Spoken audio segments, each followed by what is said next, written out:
कौनैन का मुख्तार खुदा तुमको बनाया, कौनैन का मुख्तार खुदा तुमको बनाया। उम्मत की निगाहबान खुदा तुमको बनाया, उम्मत की निगाहबान खुदा तुमको बनाया। या रब मेरे आँखों में समा जाए मदीना, या रब मेरे आँखों में समा जाए मदीना। मुद्दत से मेरा दिल में तमन्ना ये मदीना, मुद्दत से मेरा दिल में तमन्ना ये मदीना। तलवार बकट हो के निकल मैदान आसीर, तलवार बकट हो के निकल मैदान आसीर। दुश्मन की मुकाबिल तू लगा नारे तकबीर, दुश्मन की मुकाबिल तू लगा नारे तकबीर। আল্লাহ পাক রব্বুল আলামিন কুরআনুল কারীমের বিভিন্ন জায়গায় বলেছেন, আল্লাহ তাআলা ডাক দিয়ে বলেছেন, আল্লাহ বলে আমি দুনিয়ার মধ্যে পাঠাইলাম, আমি আল্লাহ দুনিয়ার মধ্যে পাঠাইয়া একটা উদ্দেশ্য জানায়া দিলাম। সেই উদ্দেশ্যটাও আল্লাহ 27 নম্বর পরে আল্লাহ জানায়া দিয়ে বলেছে, আমি আল্লাহ তোদেরকে দুনিয়ার মধ্যে পাঠাইলাম একমাত্র আমার ইবাদত করার জন্য, একমাত্র আমার গোলামি করার জন্য। এবার যদি আমার বান্দারা নিয়ামত তো শুকর আদায় করে না, আমার ইবাদতের প্রশংসাও করে না, আমার রবের প্রশংসাও করতে চায় না, আমি আল্লাহ রব্বুল আলামিন এদের জন্য জাহান্নাম বানায় রাখছি। যারা আমার নিয়ামতের শুকর আদায় করবি, আমি আল্লাহ এদের নিয়ামতের বিনিময়, এদের নিয়ামত তো বাড়ায় দিব, বিনিময় ফেরেশতার মাধ্যমে আমি আল্লাহ তাদের নেক দ্বারা পরিপূর্ণ করে দিব। আল্লাহ দয়া করে সবচাইতে বড় একটা বড় নিয়ামত হলো আপনি আমি মুসলমানের ঘরে জন্ম নিয়েছি। কারণ আল্লাহর কাছে জীবনেও আপনি বলেন নাই, আল্লাহ আপনি আমাকে মুসলমানের ঘরে পাঠায়েন, কোনদিন আল্লাহর কাছে বলেন নাই। কিন্তু দয়া করে মায়া করে মহান আল্লাহ রব্বুল আলামিন আপনাকে আমাকে মুসলমানের ঘরে পাঠাইলেন। কিন্তু মুসলমানের ঘরে পাঠানোর পর আমরা মুসলমানেরা, আজকে মুসলমানেরা হিন্দুদের দুর্গা পূজায় যায় কি যায় না? একটা মুসলমান হিন্দুর দুর্গা পূজায় যাইতে পারে না।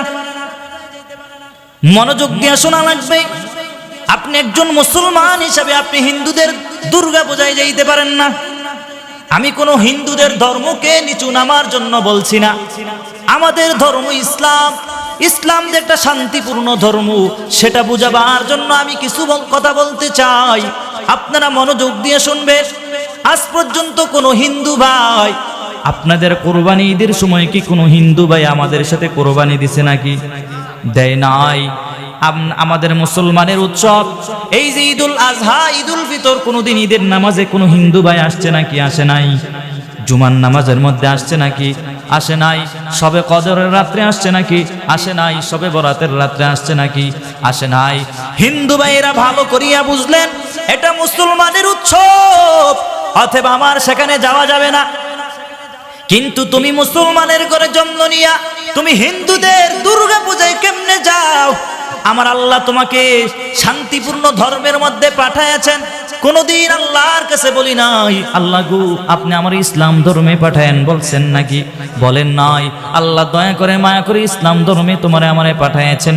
কিন্তু আজকে মুসলমান হইয়াও হিন্দুদের দুর্গা পূজায় যাও। তোমার মতো নির্লজ্জ বেহায়াপনা মুসলমান আর কে হতে পারে? ঠিক কিনা জোরে বলেন। আবার যারা স্লোগান দেয়, গত 16 বছরের মধ্যে কত পাতি নেতারে দেখলাম, কত এমপি সাহেব দেখলাম, তারা আমাদের বয়ানের আগে মাইকটা হাতে নিয়ে স্লোগান দেয়, ধর্ম যার যার, উৎসব সবার, এই বলে একটা স্লোগান দেয় কি দেয় না? আরে বাবা, যদি ধর্ম যার যার, উৎসব যদি সবার হতো, আজকে হিন্দু ভাইয়েরা বুঝতে পারলো মুসলমানের কোনো উৎসবের মধ্যে কোনো হিন্দু ভাই যায় না। সবে বরাতের রাত্র আসলো না, সবে কদরের রাত্র আসলো না, জুমার নামাজের মধ্যে আসলো না, ঈদুল ফিতরে আসলো না, ঈদুল আজহায় আসলো না। তারা বোঝে এটা মুসলমানের উৎসব, এটা আমাদের উৎসব না। তুমি মুসলমান হইয়া কেমনে হিন্দুদের দুর্গা পূজায় যাও?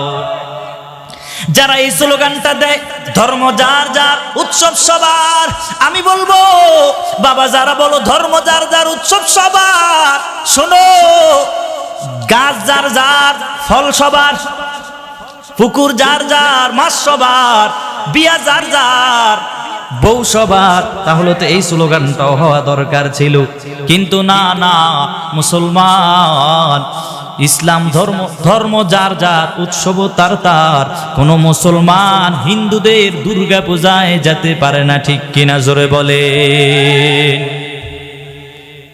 ভালো করিয়া কথা বুঝার চেষ্টা করবেন। ইব্রাহিম নবীকে আল্লাহ দুনিয়ার মধ্যে পাঠাইলেন। ইব্রাহিম নবীকে হিন্দুরা তাদের বার্ষিক পূজার মধ্যে যাওয়ার জন্য ইব্রাহিম নবীকে বলেছে, নবী আমরা পূজা করার জন্য যাব, দেবদেবতার পূজা করার জন্য। নবী গো আপনি আমাদের সাথে চলেন। নবী আশ্চর্যান্বিত হয়ে বললেন, ফানাযারা নাযরাতান ফিন নুজুম ফাকালা ইন্নী সাকীম।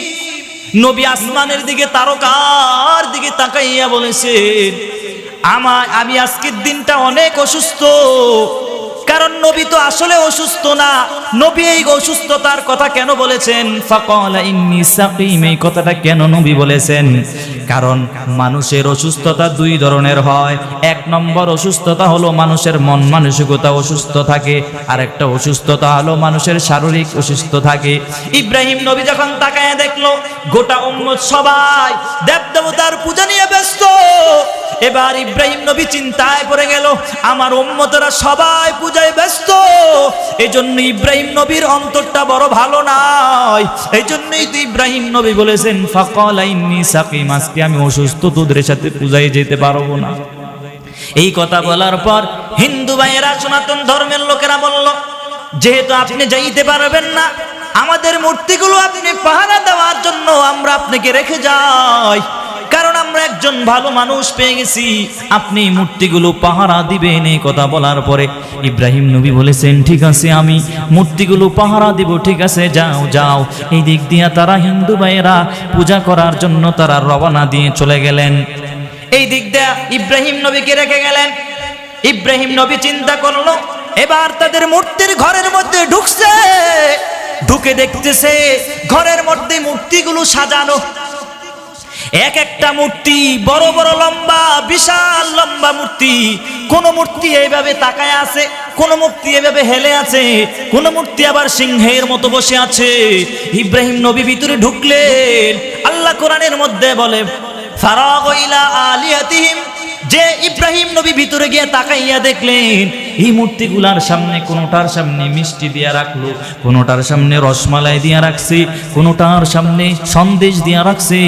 ইব্রাহিম নবী চিন্তা করলো, মনে হয় মূর্তিগুলো অনেক দিন যাবৎ খাইতে পারে না, এদের মনে হয় বড় কষ্ট লাগে। আমি যদি তাদেরকে খাবারের বান্ডটা, রসমালার বান্ডটা যদি তাদের মুখে উঠায় দেই, আমার মনে হয় তারা খাবে। ইব্রাহিম নবী এবার চিন্তা করলো, এবার রসমালার বান্ডটাকে ওই যে মূর্তিটা হা করে তাকায় আছে, মূর্তির মুখের সামনে নিয়ে বলে, খা। ফাকালা লা তাকুলুন, খাবি না? এবার খায় না। কি ব্যাপার, মূর্তি খায় না কেন? ইব্রাহিম নবী দেখতেছে প্রত্যেকটা মূর্তি, কোন মূর্তি হা করে তাকায় আছে, কিন্তু আবার রসমালাই সামনে দেওয়া হলো, কিন্তু মূর্তি তো খাইতে চায় না। কি ব্যাপার, খাইতে চায় না? আপনার সন্তান যদি বাবাকে বলে, আয় আব্বা জান আমারে চানাচুর কিন্না দেন, চানাচুর কিন্না দেওয়ার পরে, চানাচুর খাওয়ার পরে যদি সন্তানে যদি চানাচুর না খায়, সন্তানকে বলবে, এ সন্তান চানাচুর খাও। যদি না খায় তাহলে তারপরে কি করে? চুপ করে থাকলে একটা পিঠা দিয়া বলে খা। ইব্রাহিম নবী তাকায় দেখলো এদের সামনে থেকে ভান্ডুগুলো আমি উঠায় দিলাম, এরপরে এরা খায় না। কলা আলা তাকুলুন, খাবি না? এরপরে আল্লাহ কোরআনে বলেন, মা লাকুম লা তানতিকুন, এরা যখন খায় না, ইব্রাহিম নবী বলে খায়ও না, মালাকুম লা তানতিকুন, এরা কথাও বলে না, কি ব্যাপার এরা কথাও কয় না, খায় না। যেমন বাবা তার সন্তানকে কথা না বললে পিটান দেওয়া শুরু করে দেয়, ইব্রাহিম নবী দেখলেন যেহেতু খায় না, কথাও কয় না, ইব্রাহিম নবীর হাতে আল্লাহ তাআলা সমস্ত নবীদের হাতে আল্লাহ তাআলা স্পেশাল একটা শক্তি দিয়া দিয়েছেন। ইব্রাহিম নবীর হাত দ্বারা এবার পিটা শুরু করে দিল, এক একটা মূর্তি ভাঙতেছে আর বলতেছে ফাজআলাহুম, সব মূর্তিগুলো ভাঙতে ভাঙতে সামন দিকে আগায় দেখতেছেন বড় একটা মূর্তি দেখা যায়। বড় মূর্তিটার সামনে ইব্রাহিম নবী এবার সামন দিকে যাওয়ার পরে একটা কুড়াল পাইছে। ইব্রাহিম নবী এবার হাত দিয়া, এতক্ষণ তো হাত দিয়া মূর্তিগুলো ভাঙছে, এবার কুড়াল পাইয়া ইব্রাহিম নবী এবার বলতেছে কুড়াল দিয়ে এদেরকে কোবাইতে আরো বেশি ভাল লাগবে। ইব্রাহিম নবী এবার কুড়াল দিয়া কোবাইতে সবগুলো মূর্তি ভাঙতেছে। ভাঙতে ভাঙতে সামন দিকে যাওয়ার পরে আল্লাহ কোরআনে বলেন ফাজআলাহুম জুজাদান ইল্লা কাবীরাল লাহুম, আল্লাহ তাআলা কোরআনে জানাচ্ছেন ইব্রাহিম নবী সব মূর্তিগুলো ভেঙে ফেলেছেন, সামনে একটা বড় মূর্তি এভাবে দাঁড়ায় আছে। এই মূর্তিটাকে ভাঙ্গে নাই, এই মূর্তিটাকে না ভেঙ্গে যে কুড়াল দিয়া কোবায়া মূর্তিটারে ভাঙছে, ওই কুড়ালটাকে ইব্রাহিম নবী এবার বড় মূর্তির গলার মধ্যে ঝুলাইয়া দিয়েছে। কারণ জানি এমন ভাবে ঝুলাইয়া রাখছে যেন মানুষগুলো এসে দেখতে পারে, কেমন জানি বড় মূর্তিটা ছোট যত মূর্তি আছে ওটাই মনে হয় সবগুলারে মেরে ফেলছে। এবার হিন্দু ধর্মের লোকেরা এরা পূজা সারার পর আসার পরে দেখতেছে মূর্তিগুলো ভাঙ্গা, কি ব্যাপার মূর্তিগুলো ভাঙলো কে? আনতা ফালতা হাদা বিআলিয়াতিনা ইয়া ইব্রাহিম, ইব্রাহিম এই মূর্তিগুলো কে ভাঙছে? ইব্রাহিম নবী বলে ক্বালা বাল কাবীরুহুম ফাসআলুহুম, তোদের বড় মূর্তিটাকে জিজ্ঞাসা কর, তাহলেই তো বুঝতে পারবি এই মূর্তিটা কে ভাঙছে। এবার এই কথা অনুযায়ী বড় মূর্তির সামনে গিয়া বলতেছে আমাদের মূর্তিটা কি কথা বলতে পারে নাকি? ইব্রাহিম নবীকে বলে আমাদের মূর্তি তো কথা বলতে পারে না, কেমনে বলবে কে ভাঙছে? এবার ইব্রাহিম নবী জবাব দিয়ে বলতেছে যেই মূর্তি যেই খোদা কথা বলতে পারে না, ওই মূর্তির পূজা কেন করো? কথা বুঝছেন? যেহেতু তোমরা এমন একটা খোদা বানাইছো যেই খোদার তোমরা পূজা করো, ওই পূজা খোদা যদি কথা না বলতে পারে তাহলে এমন খোদার কেন পূজা করো? এই কথা বলার পর ইব্রাহিম নবী বলতেছেন তোদের মূর্তির জিজ্ঞাসা কর, তাহলেই তো রহস্যটা পেয়ে যাইবা। এবার দেখলো কোনোভাবে ইব্রাহিম নবীর সাথে পারা যায় না। এবার হিন্দু লোকেরা এরে দইরা নমরুদের কাছে নিয়ে গেল। কারণ পৃথিবীর মধ্যে আল্লাহ 4 জন বাদশা পাঠাইছেন, 2 জন বাদশা হলো মুসলমান বাদশা আর 2 জন বাদশা হলো কাফের। এর মধ্যে হলো নমরুদ একজন। নমরুদের কাছে নিয়ে গেল ইব্রাহিম নবীকে, নমরুদের কাছে নিয়ে বলেছে সে আমাদের ধর্মের বিরুদ্ধে কথা কয়। এই কথা বলার পরে ইব্রাহিম নবী সেখানে গিয়ে উত্তর দিয়েছেন কারণ তোমরা তো এমন একটা খোদা বানাইয়া পূজা করো যে খোদা কথা বলতে পারে না, এমন খোদার পূজা তোমরা কেমনে করো? এই কথা বলার পর নমরুদ তাকায় দেখলো যে ইব্রাহিম নবীকে কোনোভাবে থামানো যাইতেছে না। এবার তারা পরামর্শ করেছে ইব্রাহিম নবীকে তারা আগুনের মধ্যে ফেলে দিবে। কোথায় ফেলে দিবে? আগুনের মধ্যে ফেলে দিবে। ইব্রাহিম নবী তো অনাশায় হাসতেছেন, তারা আমারে আগুনের মধ্যে ফেলে দিবে। ইব্রাহিম নবী তাকায় দেখতেছে আগুনও সাজায় ফেললো, এখন ইব্রাহিম নবীকে আগুনের মধ্যে ফেলে দিবেন।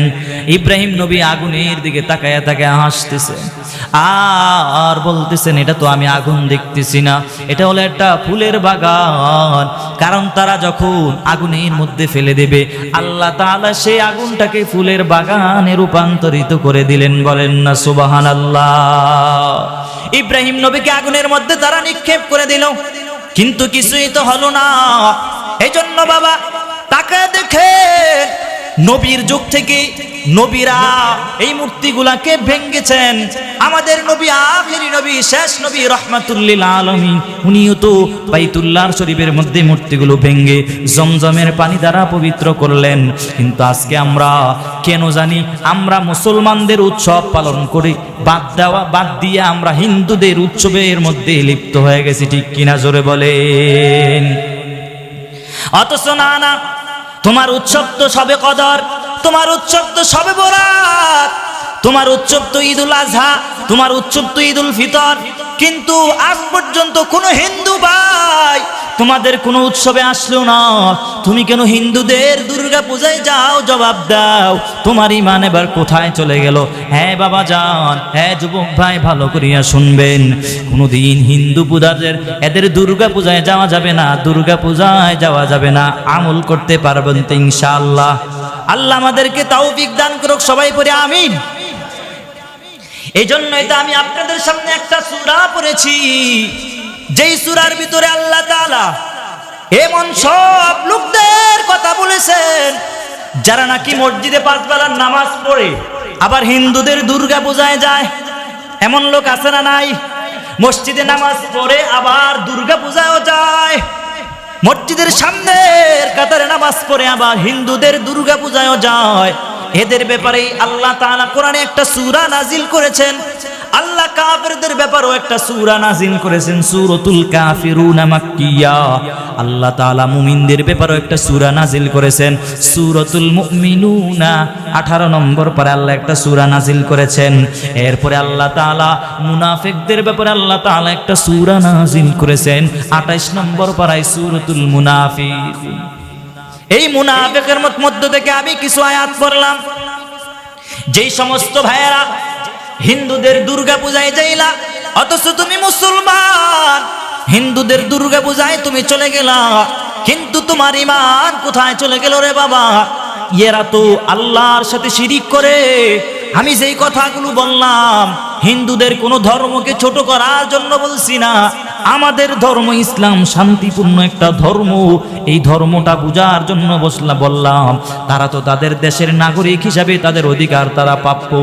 এদের কোনো অনুষ্ঠানে যদি আমরা মুসলমানেরা বাধা দেই, সেটা রক্ষা করার জন্য যদি প্রয়োজনে যুদ্ধ করা লাগে আমরা যুদ্ধ করব, তারপরও আমরা মুসলমানেরা হিন্দুদের উৎসবে যেতে পারি না, ঠিক কিনা জোরে বলে। আল্লাহ রাব্বুল আলামিন সূরা মুনাফিকের মধ্যে বলেন, ইযা জাআকাল মুনাফিকুনা ক্বালু নাশহাদু ইন্নাকা লারাসূলুল্লাহ ওয়াল্লাহু ইয়ালামু ইন্নাকা লারাসূলুহু ওয়াল্লাহু ইয়াশহাদু ইন্নাল মুনাফিকিনা লাকাযিবুন। আল্লাহ তাআলা বলেন, নবী হে, আপনার কাছে মুনাফিকরা আসবে, এইসা বলবে আপনি আল্লাহর রাসূল। আল্লাহ তো ভালো করিয়াই জানে আল্লাহর রাসূল, কিন্তু এদের যখন বক্তব্য শুনবেন, এদের বক্তব্য শোনার পরে আপনার অন্তর যেন গলে না যায়, কারণ মুনাফিকরা যে মিথ্যাবাদী। আল্লাহ কোরআনেও বলেছেন, এই আয়াতের মধ্যে আল্লাহ তাআলা জানায় দিয়ে বলেছেন, ওয়াল্লাহু ইয়াশহাদু ইন্নাল মুনাফিকিনা লাকাযিবুন। আল্লাহ বলে মুনাফিকরা হলো, এরা হলো কথায় কথায় মিথ্যা বলবে। এখন এই আয়াত দ্বারা বুঝতে পারলাম যারা মুনাফিকরা কথায় কথায় মিথ্যা বলে। আছে না কত মানুষ কথায় কথায় মিথ্যা বলে? একটা কথা বলছে, কথাটার মধ্যে বহু মিথ্যা কথা ঢুকানো আছে। একটা মিথ্যা কথাকে ঢাকার জন্য অনেকগুলো মিথ্যা কথা বলে, কি বলে না? আল্লাহ এদের ভাষ্য অনুযায়ী, আল্লাহর ভাষ্য অনুযায়ী এরা হলো মুনাফিক, ঠিক কিনা জোরে বলেন। এরপরে নবী বলেন, ওয়াইদা ওয়াদা আখলাফা। দ্বিতীয় নম্বর মুনাফিকের আলামত, যারা ওয়াদা দিয়া ওয়াদা খেলাপ করে। কি করে? ওয়াদা দিয়া ওয়াদা খেলাপ করে ফেলে। দেখবেন 16 বছরের মধ্যে দেখছেন কত এমপি সাহেব স্টেজের মধ্যে দাঁড়াইয়া দাঁড়াইয়া বলে আমি যদি এই নির্বাচনে যদি আমি জয়ী লাভ করি, এই নির্বাচনে যদি আমি নির্বাচিত হই, এলাকার ঘরে ঘরে সবাইরে চাকরি দিয়া দিব, এলাকার ঘরে ঘরে সবাইরে আমি পুরা এলাকাটাকে দেশটারে পুরা সিঙ্গাপুর বানায় দিব, ঘরের মধ্যে কোনো বেকার থাকতে পারবে না, এলাকার মধ্যে আমি কালভার্ট করে দেব, এলাকার মধ্যে আমি মাদ্রাসা বানায় দিব, এলাকার মধ্যে আমি মসজিদ বানায় দিব। ওই আল্লাহর বান্দা এমপি সাহেব এবার বিজয় লাভ করার পর এমপি সাহেব কোথায়? সে তার ওয়াদা খারাপ করেছে, ওয়াদা ভঙ্গ করেছে, তাহলে বুঝতে হবে সেও মুনাফিক, ঠিক কিনা? জোরে বলেন, আরো জোরে বলা লাগবে। এমন কত মানুষ আছে আপনাদেরকে ওয়াদা দেয়, কিন্তু ওয়াদা দিয়া ওয়াদা ঠিক মতো রাখতে চায় না, এরাও তো মুনাফিক। সমাজের মধ্যে কত মানুষ দেখবেন কথা দিয়া কথা রাখতে চায় না, এরাও মুনাফিক। এজন্য বাবা মুনাফিক হওয়া যাবে না। মুনাফিক যদি হয়ে যাও, বিশ্বনবী সাল্লাল্লাহু আলাইহি ওয়াসাল্লাম বলেছেন, আমার উম্মতের মধ্যে কিছু লোক আসবে, শেষ জামানার কিছু লোক আসবে, যারা অযোগ্যরা যোগ্যদের চেয়ার দখল করে বসবে। এটাও কিন্তু মুনাফিকদের একটা আলামত, ঠিক কিনা? জোরে বলেন। আপনি দেখবেন কত মানুষ মেম্বার হওয়ার কোন জোর হইয়া এলাকার মধ্যে মেম্বারগিরি করতেছে, আছে না নাই? চেয়ারম্যান সাহেব চেয়ারম্যান হওয়ার কোন যোগ্য না, কিন্তু আপনি চেয়ারম্যান সাহেবকে ভোট দিয়ে আপনি চেয়ারম্যান সাহেবকে জয় লাভ করায় দিলেন। এবার চেয়ারম্যান সাহেব যখন চেয়ারে বসে গেল, এটাও কিন্তু একটা আলামত, মুনাফিকের একটা আলামত। এজন্য বাবা তাকায়া দেখেন না, একটা হুজুর যদি আপনাদের এলাকায় যদি মসজিদে নেন, হুজুরকে যদি আপনি নিয়োগ দেন, হুজুরের পাঞ্জাবি দেখেন, হুজুরের জুব্বা দেখেন, হুজুরের দাড়ি দেখেন, হুজুরের টুপি দেখেন, হুজুরের সব কিছু দেখেন। যদি হুজুর কোন নারীর দিকে তাকায়, ওই হুজুর আপনারা নিবেন না। কিন্তু হুজুর কিন্তু এলাকার একজন নেতা, ইমাম, ইমাম মানি এলাকার নেতা। ইমাম সাহেবকে নেওয়ার ক্ষেত্রে আপনি এত কিছু দেখলেন, দাড়ি দেখলেন, টুপি দেখলেন, সব কিছু দেখলেন, কিন্তু একজন এলাকার সমাজের একজন মেম্বার বানাবেন, তার জন্য আরো বেশি কিছু দেখা দরকার। লাগে কি লাগে না? হ্যাঁ, লাগে কি লাগে না? আপনি উপজেলা চেয়ারম্যান বানাইবেন, তার কি কি থাকা লাগে সেগুলো দেখা লাগবে কি লাগবে না? এমপি সাহেব বানাবেন, এমপি সাহেবের যোগ্যতা আছে কিনা, ঠিক মতো নামাজ পড়ে কিনা, দাঁড়িয়ে আছে কিনা, আমানতের খেয়ানত করে কিনা দেখা লাগবে। এজন্য ওয়াদা দিয়া ওয়াদা যদি খেলাপ করে, এরাও মুনাফিক মার্কা মুসলমান, ঠিক কিনা? জোরে বলেন। মায়ার নবী সাল্লাল্লাহু আলাইহি ওয়াসাল্লাম 3 নম্বরে মুনাফিকের কথা বলেছেন। 3 নম্বর মুনাফিকরা হলো এরা কারা জানেননি? এরা হলো যারা আমানত রাখা হলে আমানতের খেয়ানত করে। কত নেতারা এলাকার জন্য বাজেট নিয়ে আসে, কিন্তু এলাকায় আসার পর বাকি সব টাকা মেরে দেয়। কত এমপি সাহেব দেখলাম, কত নেতা করে দেখলাম, এরা রড পর্যন্ত খেয়ে ফেলে। বলে হুজুর রড খায় কেমনে? দেখেন নাই আপনারা? রটের বিনিময়ে বাঁশ দিয়া সার ডালায় দেয়, ঠিক কিনা? জোরে বলেন। এই যে তোমরা ক্ষমতা পাইয়া তোমরা যে বাহাদুরি কইরা ওয়াদা খেলাপ করেছো, এটাও কিন্তু মুনাফিকের আলামত। ওয়াদা দিয়া ওয়াদা ঠিক মতো রাখো নাই, আমানতদারি ঠিক মতো রাখো নাই।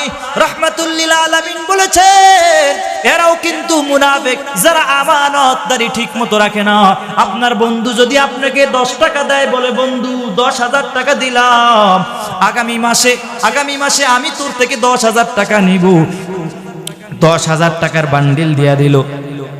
1 সপ্তাহ পরে আইসা দেখে বন্ধুর টাকার যে বান্ডিলটা দিল, যে ব্যাগটা দিল, ওই ব্যাগটাও নাই, বন্ধুর টাকাও নাই। আছে না নাই? আমানতের খেয়ানত করে কি করে না? শুধু টাকাই খালি আমানতের খেয়ানত তেমন না, আপনার পুরা বডিটাও কিন্তু আমানত। আপনার এই যে নির্বাচনের সময় যে ভোট দেন, সেটাও আমানত। আপনার প্রত্যেকটা অঙ্গ প্রত্যঙ্গ আমানত। এই আমানত কাল হাসরের ময়দানে আল্লাহ বলবেন, ও হাত তোরে তো দিলাম।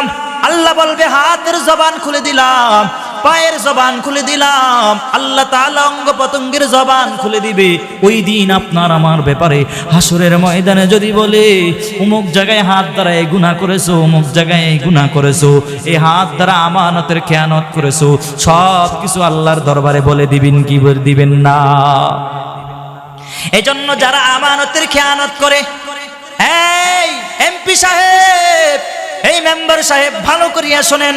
আল্লাহ সূরা মায়েদার মধ্যে এদের ব্যাপারে ধমক দিয়া বলছেন, যারা মেম্বার হয়েছো, যারা চেয়ারম্যান হয়েছো, ভালো করিয়া শোনো, যারা দেশের প্রধানমন্ত্রী হয়েছেন ভালো করিয়া শুনেন, এদের ব্যাপারে আল্লাহ সূরা মায়েদার মধ্যে বলে, ওয়ামাল্লাম ইয়াহকুম বিমা আনজালাল্লাহ ফাউলাইকা হুমুল ফাসিকুন।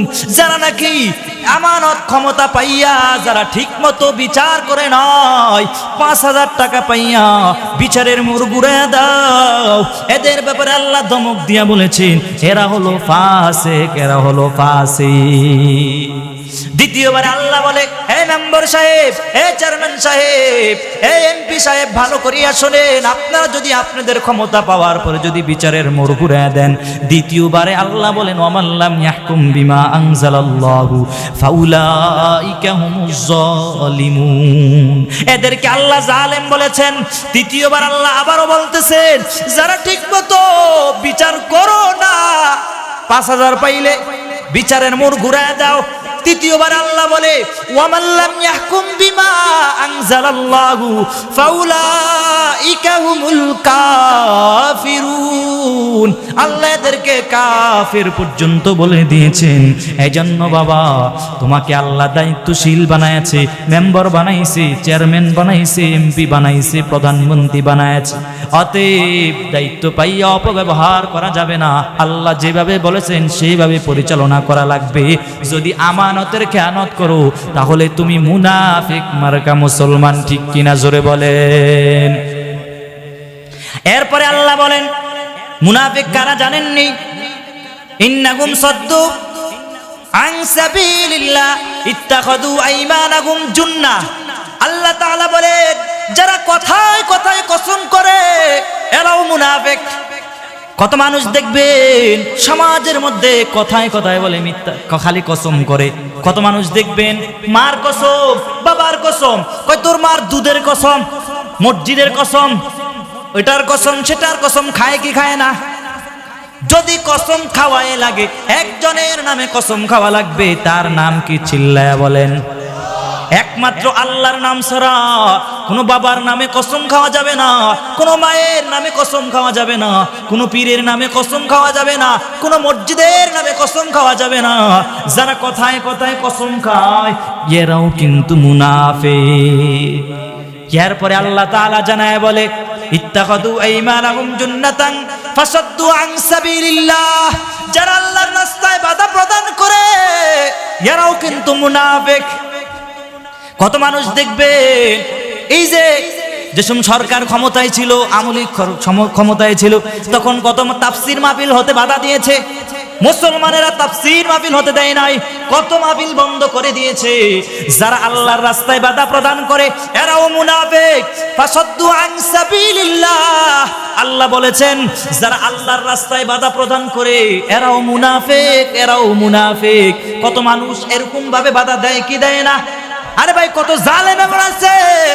আল্লাহ কোরআনে বলে, ওয়ামান আযলামু মিম্মান ইফতারা আলাল্লাহি কাযিবান ওয়ামান আযলামু মিম্মান মানাআ মাসাজিদাল্লাহ। কত জালেমেরা এমন আছে, এরা মানুষকে মসজিদে যাইতে বাধা প্রদান করে, ভালো কাজের দিকে আসতে বাধা প্রদান করে। এদের মতো জালেম আর কে হতে পারে, ঠিক কিনা জোরে বলেন। আল্লাহর রাস্তায় বাধা দেয় না। দেখেন না বিভিন্ন সোশ্যাল মিডিয়ার মধ্যে, এলাকার মধ্যে হুজুরদেরকে বাধা দেয় কি দেয় না? দেয় না? জোরে বলা লাগবে। এলাকার মধ্যে কত মাহফিল হতো, কিন্তু মাহফিলের মধ্যে বাধা প্রদান করার কারণে মাহফিল হয় নাই। আল্লাহ এদের ব্যাপারে বলেন, ফাসাদ্দু আন সাবিলিল্লাহ। এরাও মুনাফিক, এরাও মুনাফিক। এরপরে আল্লাহ তাআলা বলেন, আল্লাহ নবীকে ডাক দিয়া বলে, ওয়া ইযা রাআইতাহুম তু'জিবুকা আজসামুহুম। নবী হে, আপনি দেখবেন কত মানুষের চেহারা অনেক সুন্দর, চেহারা অনেক সুন্দর, টুপি লাগাইছে, পাগড়িও লাগাইছে, 5 বেলার নামাজ ঠিক মতো আদায় করে, ওলি হওয়ার জন্য যত গুণ আছে সব আছে তার ভিতরে। কিন্তু এদের ভিতরেও কিছু মুসলমান আছে, এরা উপরে উপরে ভালো, ভিতরে ভিতরে মুসলমানদের দুশ্মনী, ইসলামের দুশ্মন, ঠিক কিনা জোরে বলে। আল্লাহ বলেন, ওয়াইদা রাআইতাহুম তু'জিবুকা আজসামুহুম। এদের চেহারা দেখে আপনি মনে করবেন না এরা ভালো মানুষ, এদের মধ্যে কত লেবাসদারি মুসলমান, এরা ইসলামের ক্ষতি করে। একজন কাফের ক্ষতি যেমন করতে পারে না, একজন মুনাফিক এর চাইতে বেশি ক্ষতি করতে পারে। কারণ যে কাফের আমি তো তার ব্যাপারে ভালো করিয়া জানি, সে কাফের, তার থেকে আমরা সতর্ক থাকি। কিন্তু একজন মুনাফিক সমাজের মধ্যে যদি ঢুকিয়া যায়, সমাজ নষ্ট করার জন্য একজন মুনাফিক মার্কা মুসলমানের যথেষ্ট। ঠিক কিনা জোরে বলেন। আল্লাহর নবীর সাহাবী, আল্লাহর নবী শুক্রবারে বয়ান পেশ করেছেন। আল্লাহর নবী বয়ান পেশ করার পর মুসল্লিদেরকে বলেছেন, ও সাহাবীরা, আমি বয়ান শেষ করার পরে নামাজের পরে তোমরা সবাই একটু বসবা। বসার পরে আমি নবী তোমাদেরকে একটু বয়ান পেশ করব, তোমরা সবাই একটু বসবা। এই কথা বলার পর নবী নামাজ শেষ করলেন। নামাজ শেষ করার পর সাহাবায়ে কেরামরা সবাই বসে পড়লেন। নবী নসিহত পেশ করবেন, ও নবী ওসিয়ত করবেন, নসিহত করার জন্য বসে গেলেন। নবী এবার মিম্বরের মধ্যে বসলেন। বসার পর হঠাৎ করে একজন যুবক, সুন্দর একজন যুবক দাঁড়াইয়া বলতেছে, নবী গো, আমার কিছু কথা ছিল, বলো কি কথা বলো। এবার ওই সুন্দর যুবক দাঁড়ায়া বলে, নবী আজকে আমার মনটা বড় খারাপ। বলে কেন তোমার মনটা বড় খারাপ? নবী গো, আমার আব্বা দুনিয়া থেকে ইন্তেকাল হয়ে গেছে। নবী এই কথা শোনার পর নবীও বলে, আমি একটু বড় কষ্ট পাইলাম, আমার কাছেও বড় খারাপ লাগে। নবী এবার ডাক দিয়ে বলে, রে যুবক, আমি কি করতে পারি বলো। বলে আমার আব্বা জান ইন্তেকাল হওয়ার আগে আমার কাছে কিছু ওসিয়ত করে গেছে, আর বলেছে আমি যদি নবীর আগে দুনিয়া থেকে বিদায় হয়ে যাই, নবীর কাছে আমার ওসিয়ত নামাগুলো পৌঁছায়া দিও। আমার আব্বা জানের কিছু ওসিয়ত আছে, আর সেই ওসিয়ত গুলো আমি বলতে চাই। নবী বলেন, যুবক বলো কি ওসিয়ত। এবার ওই যুবক দাঁড়ায়া বলতেছে, আব্বাজানের প্রথম নম্বর ওসিয়ত হলো, আব্বাজান বলেছেন ইন্তেকালের পূর্বে আমাকে বলেছে আপনাকে জানাইতে, আমার আব্বা যদি দুনিয়া থেকে বিদায় হয়ে যায়, যেন আমার আব্বার দুনিয়ার কোনো বিশেষ মানুষ যেন আমার আব্বার জানাজা না পড়ায়, আমার আব্বাকে কেউ যেন গোসল না দেয়। আপনি আমার আব্বা বলে গেছেন, আমার আব্বা যদি দুনিয়া থেকে বিদায় হয়ে যায়, আপনি নিজে গিয়ে আপনার থুতু মুবারক দ্বারা আমার আব্বাকে গোসল করাবেন এবং নিজ হাত দ্বারা গোসল করাবে।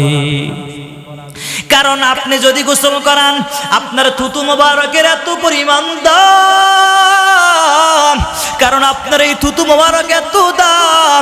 গারে সুরের মধ্যে আবু বকরকে যখন সাপে কামড় দিয়েছিল, আপনার থুতু মুবারক লাগা মাত্রই ভালো হয়ে গেছে। আপনার থুতু মুবারকের এত দাম, কারণ আমার আব্বাকে যদি আপনার হাত দ্বারা যদি গোসল করান, কারণ এই হাতের বড় দাম, বড় দাম।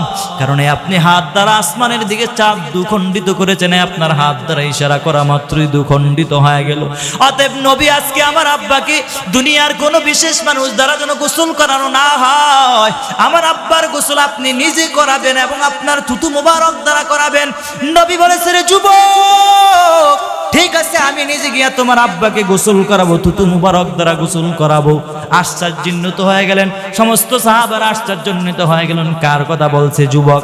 নবী নিজে গিয়া গোসল করাবে, থুতু মুবারক দ্বারা গোসল করাবে। হ্যাঁ যুবক, বলো না তুমি কার কথা বলতেছো? এবার যুবক বলতেছে, আমার আব্বা জানের দ্বিতীয় নম্বর ওসিয়ত হলো, আমার আব্বা জান বলেছেন, নবী গো, আমার আব্বা যদি দুনিয়া থেকে বিদায় হয়ে যায়, 2 নম্বর আমার আব্বার ওসিয়ত হলো, আমার আব্বার দুনিয়ার কোনো দোকানের বিশেষ কোনো কাপড় দ্বারা আমার আব্বাকে যেন দাফন করা না হয়, কোনো বিশেষ কোনো কাপড় দ্বারা যেন আমার আব্বাকে দাফন না করা হয়। বলে কি দ্বারা দাফন করা হবে? বলে আমার আব্বা বলেছেন, আমার আব্বা যদি দুনিয়া থেকে বিদায় হয়ে যায়, আমার আব্বাকে আপনার একটা পরিহিত জুব্বা আপনি পরায়া দিবেন, সেটা দ্বারা যদি কবরের মধ্যে রাখা হয়, আমার বিশ্বাস রাহমাতুল লিল আলামিনের জুব্বা যদি এই দেহর মুবারকের মধ্যে লাগায় দেওয়া হয়, তাহলে আমার মনে হয় কোনো ফেরেশতা আমার আব্বারে আযাব দিতে পারবে না। নবী বলছে, ঠিক আছে রে যুবক, আমি তোমার আব্বাকে একটা জুব্বাও দিলাম, ঠিক মতো দিয়ে দিব।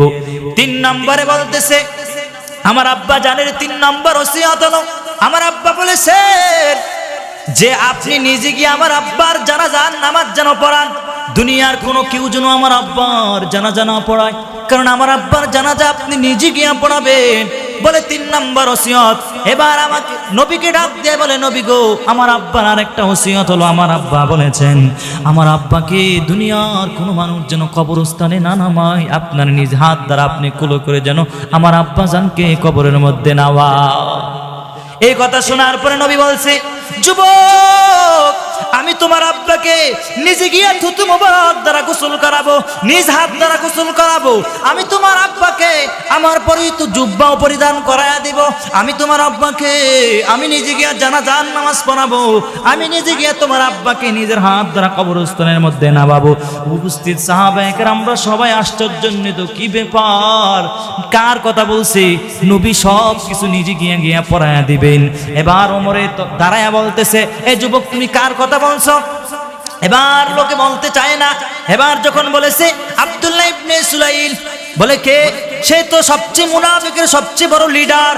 এই কথা বলা মাত্রই হযরত ওমর তরবারি বের করে বলে, কি ব্যাপার নবী গো, আপনি কি জানেন না এই লোকটা আপনার পিছনে 5 বেলার নামাজ ঠিক মতো আদায় করত এবং আপনার পিছনে আবার একামত দিত, আজানও দিত, আপনার সাথে বিভিন্ন জায়গায় দাওয়াতের কাজেও যাইত। নবী গো, এই ব্যক্তি তো আপনাকে মারার জন্য মসজিদে জেরার বানায় আপনাকে মারার জন্য বহু চেষ্টা করেছে। নবী গো, এ আপনাকে মারার জন্য কত পায়তারা করেছে, কত চেষ্টা করেছে। নবী গো, উহুদের ময়দানে 300 লোক নিয়ে পালায়া গেছে এই সেই মুনাফিক, এত চেষ্টা করেছে, ইসলামের বহু ক্ষতি করেছে। ওমর, সাহাবায়ে কেরাম সবাই মিলে আওয়াজ দিয়ে বলেছে, নবী গো, এমন ব্যক্তির জানাজা আপনি পড়াতে পারেন না, কারণ এ সবচেয়ে বড় ইসলামের সবচেয়ে বড় দুশমন ছিল, অতএব আপনি এর জানাজার নামাজ পড়াইতে পারবেন না। এক রাওয়ায়াতে দেখলাম সাহাবায়ে কেরামরা নবীর পিছন দিক দিয়া এমন বারে থাবড়া দিয়ে থাবুর দিয়া ধরার কারণে নবীর জুব্বা মোবারক ছিঁড়ে গেছে। নবী গো, আপনি আর জানাজা পড়াতে পারবেন না। নবী বলেছে, সাহাবী, আল্লাহ তো আমার নাম ধরে বলে নাই যে আব্দুল্লাহর জানাজা পড়ানো যাবে না, আল্লাহ তো নাম ধরে বলে নাই, অতএব আমি তো রহমাতুল লিল আলামিন, কারণ আমি তো পুরা বিশ্বজগতের নবী, আমি গিয়া তার জানাজার নামাজ পড়াই, আমি গিয়া নিজ হাত দ্বারা তাকে গোসল করাবো, আমি নিজ হাত দ্বারা তাকে কবরস্থানের মধ্যে রাখবো। সাহাবায়ে কেরামরা কোনোভাবে মানতে চায় না। নবী এই কথা বলে জানাজার নামাজ পড়ানোর জন্য, গোসল করার জন্য নবী রওনা দিয়ে চলে গেছেন। এবার যাওয়ার পর সেখানে জানাজার নামাজ পড়ানোর জন্য নবী রেডি হয়ে গেছেন, জানাজার নামাজ পড়াবে। যখন নবী এভাবে হাতটা তুলেছেন, আল্লাহ জিব্রাইলকে ডাক দিয়ে বলে, জিব্রাইল, দ্রুত যাও, আমার হাবিব যেন এইভাবে হাতটা উঠাইছে, যেন হাতটা না নামাইতে পারে। জিব্রাইল আমিন আয়েশা নবীর হাত মোবারক এভাবে থাবা দিয়ে ধরলেন। নবী গো, আপনি এমন ব্যক্তির জানাজা পড়াতে পারবেন না যে নাকি ইসলামের সবচেয়ে বড় দুশমন মুনাফিক, সে আপনি তার জানাজা পড়াতে পারবেন না। কোন মুনাফিকের আজকে নবী না, শুধু কোন মানুষ যদি নবী, যত নবী আছে, যদি জানাজার নামাজ পড়ায়, কখনো আল্লাহ তাআলা মুনাফিকরে আল্লাহ তাআলা মাফ করবেন না। এজন্য বাবা, মুনাফিক মার্কা মুসলমান হওয়া যাবে না। কত মুসলমান মসজিদেও যায়, আবার মন্দিরেও যায়, আছে না নাই? হ্যাঁ, নেতা হইয়া বলে আমার নেতা হওয়ার কারণে আমার মন্দিরেও যাওয়া লাগে। কেন বাবা? তোমার ইসলাম ধর্ম শান্তির ধর্ম, তুমি ইসলাম ধর্মে জন্মগ্রহণ করিয়া তুমি কেমনে আবার হিন্দুদের দুর্গা পূজায় যাও? তোমার কি একটু বেহায়াপনা? তুমি কেমন মুসলমান হয়ে গেলা? ঠিক কিনা জোরে বলে। এরপরে আল্লাহ তাআলা মুনাফিকের আরেকটা আলামত হলো, আল্লাহ কোরআনে বলেছেন, ওয়াইদা কামু ইলাস সালাতি, ওয়াইদা কামু ইলাস সালাতি, আল্লাহ তাআলা আয়াতের মধ্যে বলেন, কুসালা ইউরাউনান নাস, কিছু মুনাফিক দেখবেন এরা মসজিদে গিয়া নামাজের ব্যাপারে এরা গাফেল, অলসতা হয়ে যায়।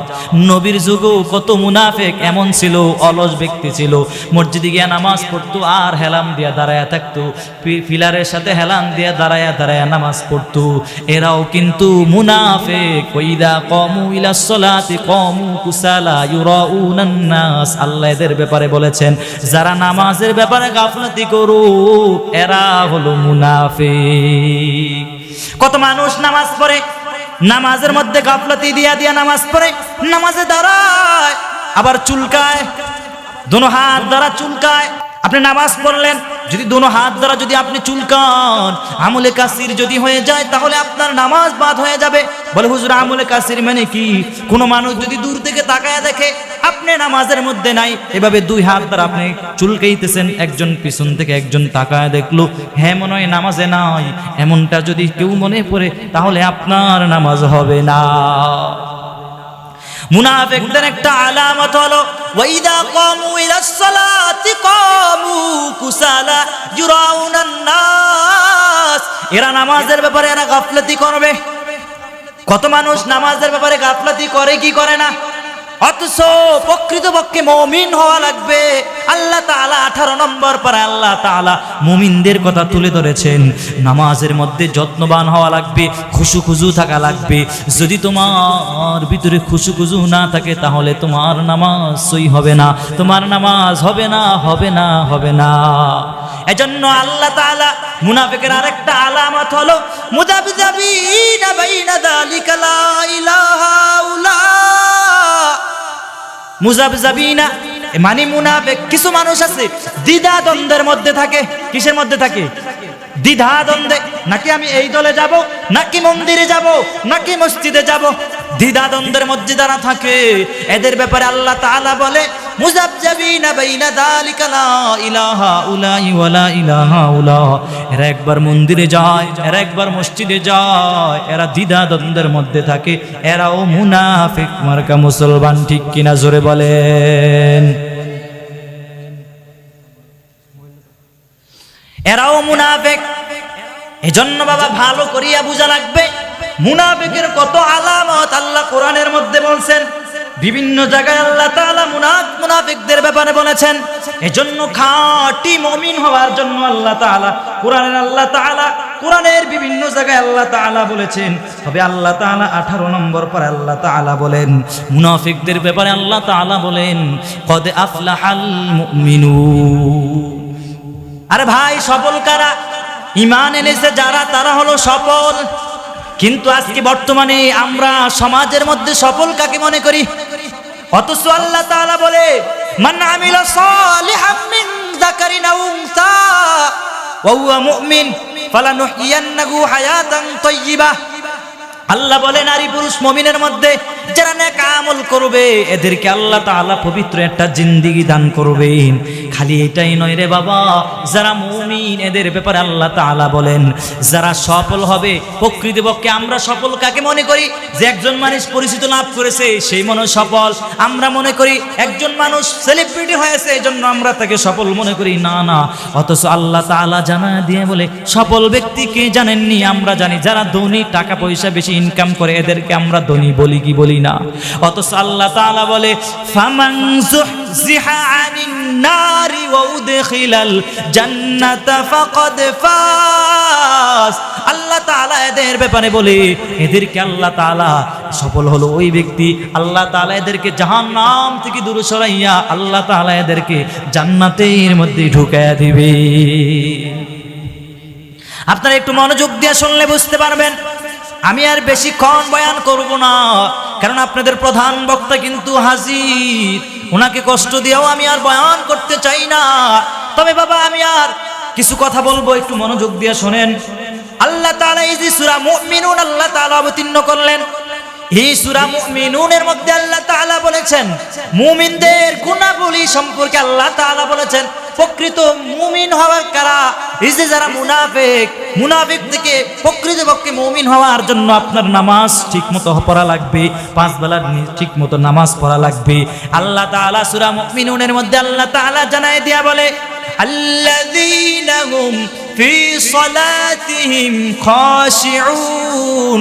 আল্লাহ তাআলা বলেছেন প্রকৃতপক্ষে মুমিন হলো তারা যারা নামাজের মধ্যে খুশুর সাথে নামাজ পড়ে, যেই খুশু দিয়ে আল্লাহ পর্যন্ত পৌঁছায় যায়। এই বাবা ভালো করিয়া শোনা লাগবে, নামাজের মধ্যে অমনোযোগী থাকলে নামাজ হবে না। খুশু দিয়া যদি নামাজ পড়তে পারেন, আমার প্রকৃতপক্ষে মুমিন বান্দা যারা এরা খুশু দিয়া আল্লাহ পর্যন্ত পৌঁছে যায়।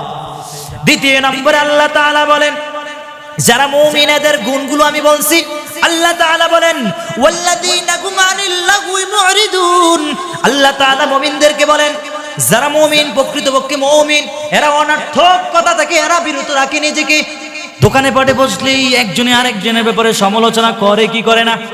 আপনাদের এলাকায় মনে হয় করে না, আমাদের এলাকায় দেখলাম বাবা দোকানে যদি বসে একজনে আরেকজনের ব্যাপারে এমন পরিমাণ সমালোচনার গীবত গায়, অথচ গীবত যে কি এটা মারাত্মক গুনাহ তারা মনে হয় জানেই না, তারাও মনে হয় জানেই না।